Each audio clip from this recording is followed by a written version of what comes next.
اعوذ باللہ من الشیطان الرجیم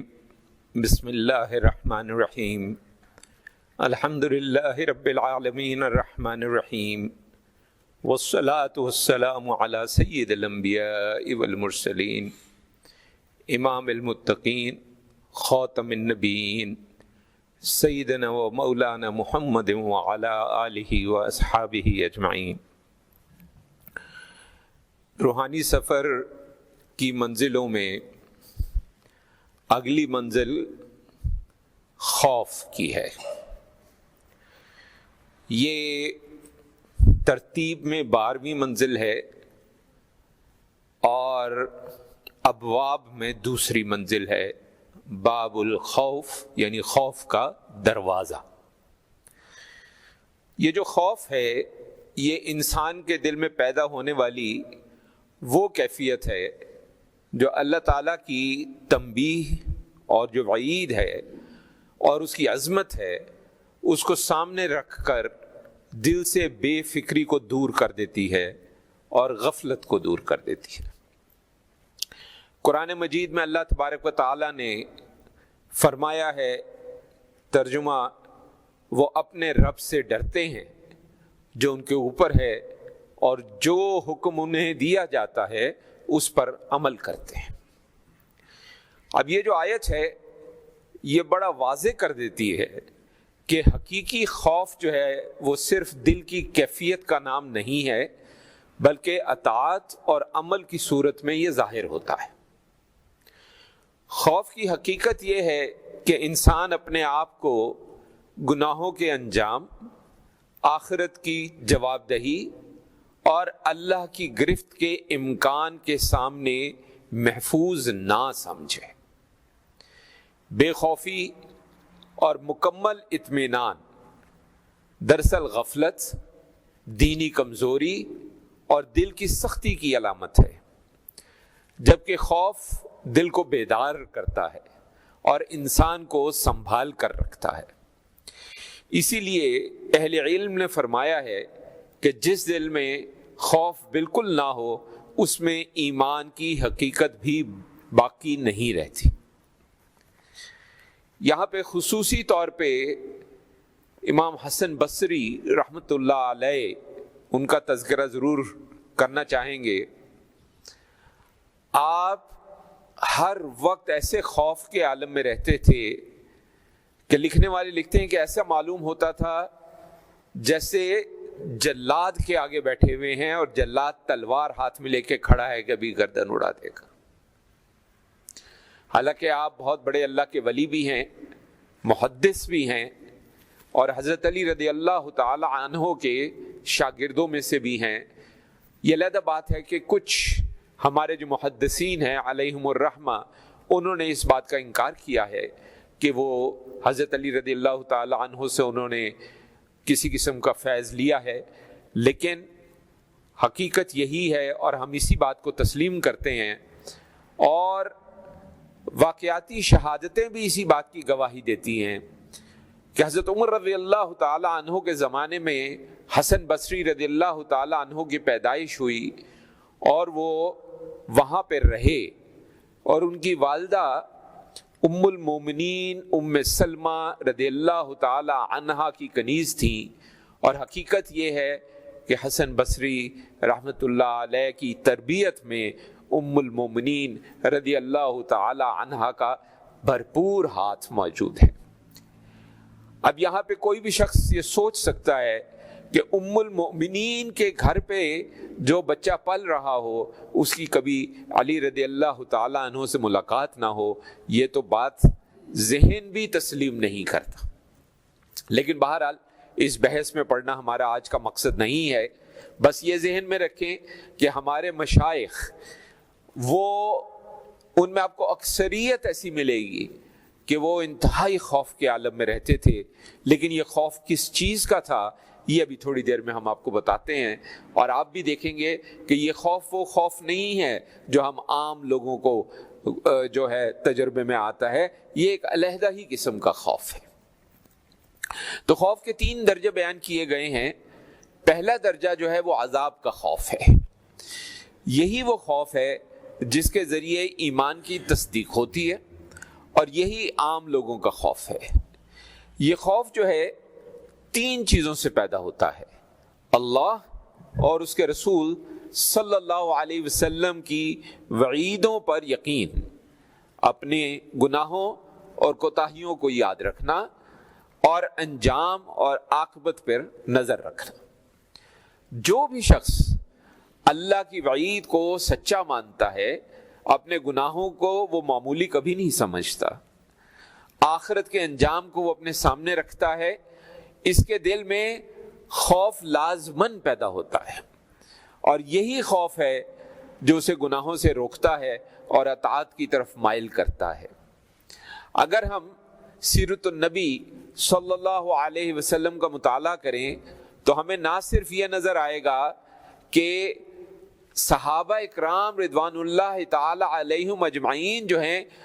ان کا بھی حال یہی تھا کہ وہ خوف کی حالت میں رہتے تھے۔ اب وہ صحابہ جن کے بخشے جانے پہ کوئی شبہ نہیں ہے، وہ بھی خوف کے عالم میں رہتے تھے۔ ظاہر ہے ان کا خوف عوام والا خوف نہیں تھا، حال یہ تھا کہ وہ اپنی کوتاہیوں کو پہاڑ کی طرح محسوس کرتے تھے۔ وہ آپ کے سامنے حدیث بھی یقیناً گزری ہوگی، اور اکثر علماء بھی بیان کرتے ہیں کہ جس کے اندر ایک صحابی رضی اللہ تعالی عنہ نے رسول اللہ صلی اللہ علیہ وسلم کے پاس آ کر یہ کہا کہ مجھے لگتا ہے کہ کہیں میں منافقت میں تو نہیں پڑ گیا۔ یعنی اپنا احتساب ہر وقت کرنا، یہ صحابہ رضوان اللہ تعالی علیہم اجمعین کا کام تھا، اور ہمیں بھی ایسا ہی کرنا چاہیے۔ ہر لمحے کا احتساب کرنا چاہیے، اور کوتاہی کوئی نظر آئے یا نہ آئے پھر بھی توبہ استغفار کرنا چاہیے۔ یہ جو پہاڑ گناہوں کا ہم نے کہا وہ محسوس کرتے تھے، یہ ایک ایسا پہاڑ ہے جو کسی بھی وقت ہم پر گر سکتا ہے۔ جو غافل انسان ہے وہ اپنی کوتاہیوں کو، اپنے گناہوں کو بہت معمولی سمجھتا ہے، بالکل ایسے جیسے کوئی مکھی اور اس کو ایک ہاتھ سے اڑا دے، جبکہ جو سمجھدار مسلمان ہے وہ اپنی معمولی سے معمولی کوتاہی یا گناہ اس پر بھی خوفزدہ ہوتا ہے، اور اپنے رب کے آگے سجدے میں چلا جاتا ہے اور توبہ اور استغفار کرتا ہے۔ یہ عوام کی صورتحال ہے۔ دوسرا درجہ جو ہے وہ ہے اللہ کی خفیہ تدبیر اور گرفت کا خوف۔ یہ خوف ان لوگوں کا ہے جو عبادت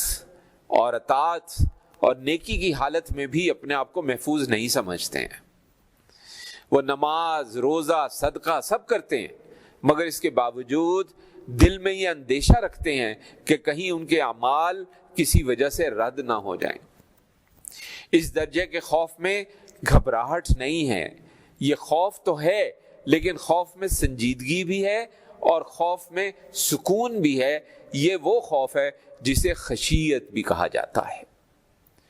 اور قرآن کریم میں اس بارے میں ایک آیت موجود ہے، ترجمہ اللہ سے اس کے بندوں میں وہی ڈرتے ہیں جو علم رکھتے ہیں۔ یہ علم جو ہے یہ عام معلومات کا ذخیرہ پاس ہونا نہیں ہے، ورنہ بہت سے لوگ ہمارے یہاں ایسے ہیں کہ جو قرآن کا علم بھی رکھتے ہیں، حدیث کا علم بھی رکھتے ہیں، لیکن اعمال ان کے ایسے ہیں کہ انسان کانوں کو ہاتھ لگاتا ہے۔ یہ جو علم ہے یہ اللہ کی معرفت کا علم ہے جو انسان کو باخبر بھی رکھتا ہے اور سنبھالے بھی رکھتا ہے۔ اس درجے کی وضاحت ایک حدیث سے بھی ہوتی ہے کہ ام المؤمنین عائشہ رضی اللہ تعالی عنہا سے مروی حدیث ہے، انہوں نے رسول اللہ صلی اللہ علیہ وسلم سے جو آیت ہے اس کا پوچھا، ترجمہ کہ جو لوگ جو کچھ دیتے ہیں اور ان کے دل ڈر رہے ہوتے ہیں۔ اس آیت کے بارے میں پوچھا کہ کیا اس سے مراد وہ لوگ ہیں جو شرابی ہیں، جو چوری کرتے ہیں؟ تو نبی کریم صلی اللہ علیہ وسلم نے فرمایا نہیں، بلکہ یہ وہ لوگ ہیں جو نماز پڑھتے ہیں، روزہ رکھتے ہیں، صدقہ دیتے ہیں اور پھر بھی ڈرتے ہیں کہ کہیں ان کے اعمال رد نہ ہو جائیں، یہی لوگ نیکیوں میں سبقت لے جانے والے ہیں۔ ترمذی شریف کی حدیث ہے یہ۔ اور یہ جو لوگ ہیں یہ خاص لوگ ہیں۔ پھر تیسرا درجہ ایک اعلیٰ درجے کا خوف ہے، بلکہ یہ خوف سے زیادہ ہیبت ہے۔ یہ خاص بندے، خاص مقربین،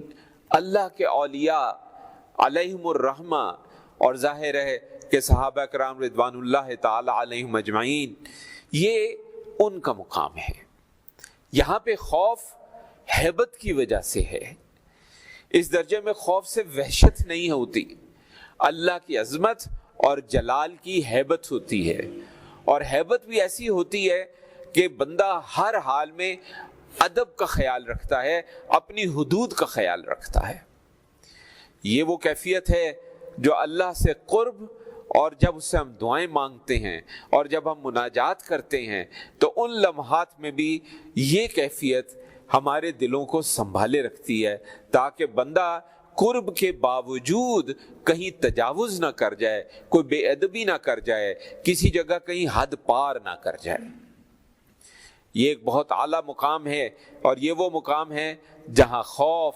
محبت، معرفت ایک دوسرے میں گھل مل جاتے ہیں، اور بندہ اللہ کے جلال کے سامنے سراپا ادب بن جاتا ہے۔ ایسے لوگ کبھی آپ دیکھیں نماز میں کھڑے ہوں تو آپ حیران ہو جائیں گے، ان کا نماز میں کھڑا ہونا ہی کمال ہے۔ ایک صاحب پشاور میں، ابھی انتقال ہو گیا ان کا،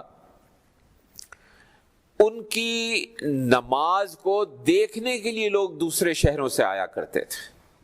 ان کا انتقال ابھی چند سال پہلے ہوا ہے،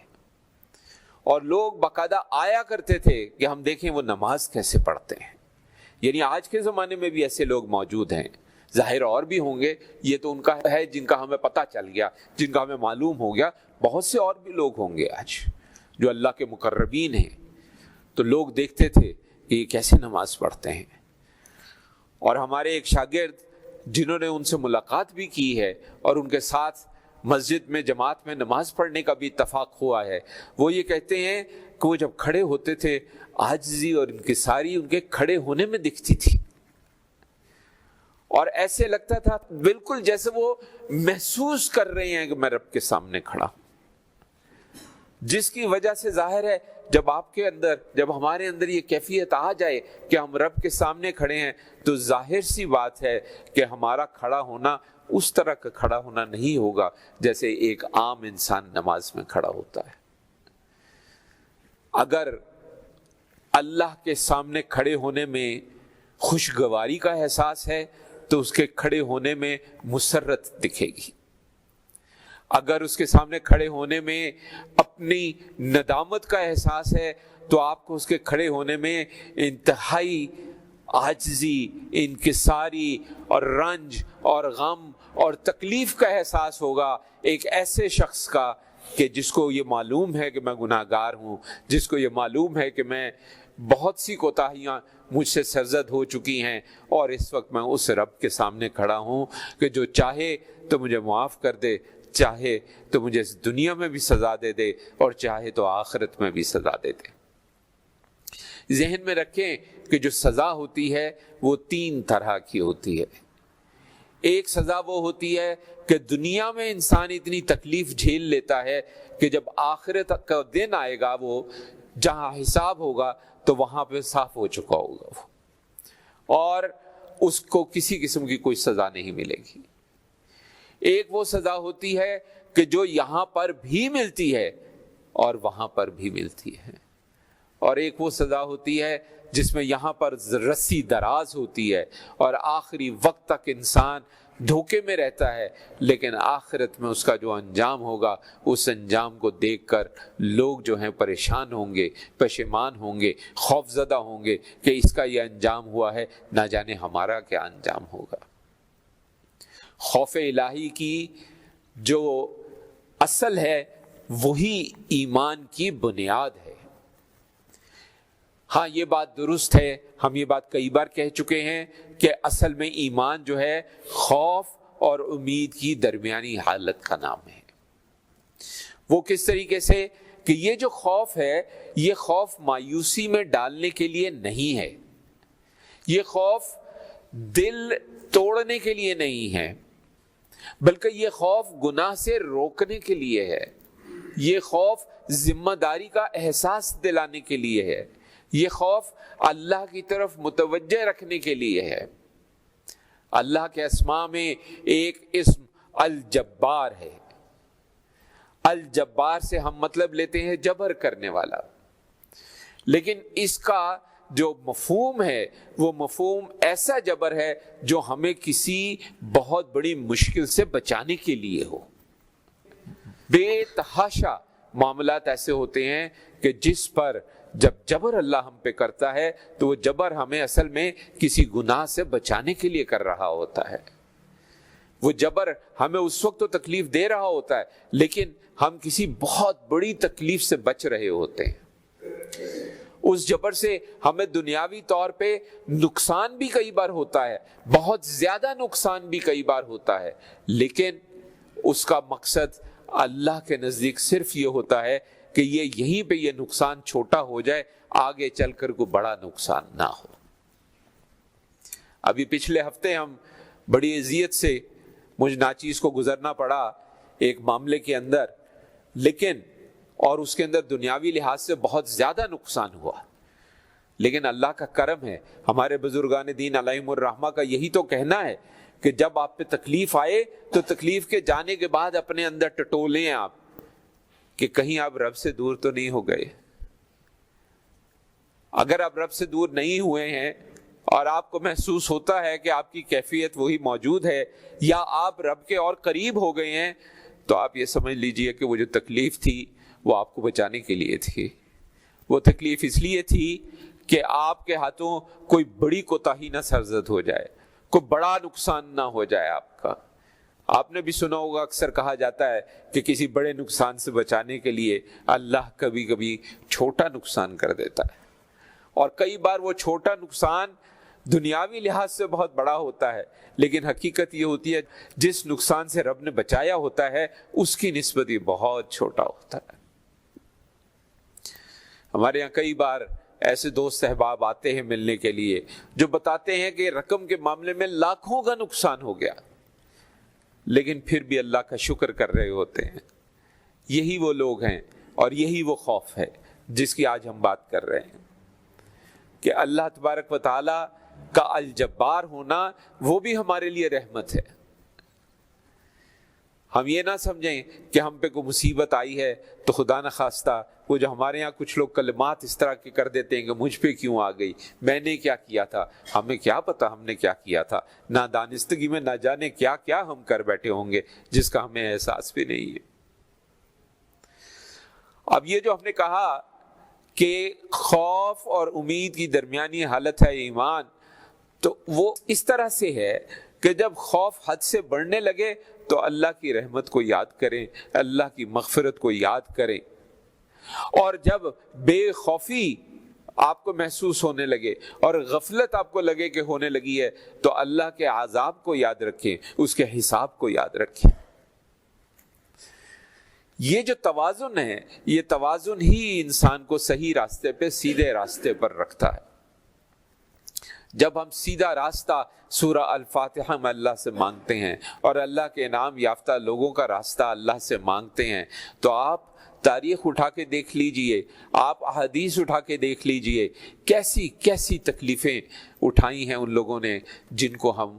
یہ سمجھتے ہیں کہ وہ سیدھے راستے والے لوگ ہیں، جو انعام یافتہ لوگ ہیں۔ صحابہ کرام رضوان اللہ تعالی علیہم اجمعین نے کیسی کیسی تکالیف اٹھائی ہیں، ان کے بعد آنے والے ہمارے محققین محدثین کیسی کیسی تکالیف انہوں نے اٹھائی ہیں۔ آپ اس سے اندازہ کیجئے کہ ایک صاحب جو بہت بڑے محدث گزرے ہیں، ان کا تذکرہ ابن حجر اسقلانی رحمۃ اللہ علیہ نے اپنی جو رجال کی کتاب ہے اس میں کیا ہے۔ رجال کی کتاب سے مراد یہ ہے کہ جتنے ہمارے محدثین اور مفسرین اور محققین گزرے ہیں ان کی زندگی کے حالات، تو وہ ان کو سزا یہ دی گئی کہ ان کے چہرے سے داڑھی نوچی گئی۔ ہمارے تو ایک بال زور سے کھنچ جائے اور وہ جڑ سے اکھڑ جائے تو ہمارے منہ سے ہائے نکل جاتی ہے۔ اس محدث کا سوچیں جس کی داڑھی ساری نوچ دی گئی، اس کا کیا حال ہوا ہوگا۔ یہی نہیں، صحابہ میں بھی جب مدینہ منورہ پہ حملہ ہوا یزید کی افواج نے، تو وہاں پہ بھی ایک صحابی، ان کی داڑھی نوچ دی گئی تھی، صحابی کی۔ اب جس نے نوچی وہ پھر ہم آپ سمجھتے ہیں کہ اللہ نے اس کے لیے کیا رکھا ہوگا۔ تو ہمارے لیے بہت ضروری ہے کہ ہم توازن قائم کریں، اور جب امید ٹوٹنے لگے تو اس وقت اللہ کی رحمت کو یاد کریں، اور جب ہمیں لگے کہ ہم کوتاہی کی طرف جا رہے ہیں اور ہمارے اندر سے خوف ختم ہو رہا ہے تو پھر اللہ کے حساب کو یاد کریں۔